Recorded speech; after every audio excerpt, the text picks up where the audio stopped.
నా పేరు సురేష్ బండ, సిపిఎం పార్టీ జుకల్ నియోజకవర్గ ఇన్ఛార్జు, కామారెడ్డి జిల్లా కమిటీ సభ్యుని.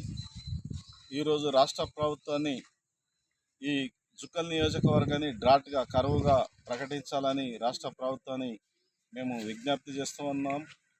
దాంతోపాటు జుక్కల్ నియోజకవర్గంలో అనేక తాండాలలో, మరి ముఖ్యంగా గుండూరు గ్రామంలో వారం రోజుల నుండి తాగునీటి ఎద్దడి ఉంది. ఆ గ్రామానికి మన జిల్లా పరిషత్ సిఓ గారు చందర్ నాయక్ గారు కూడా సందర్శించడం జరిగింది.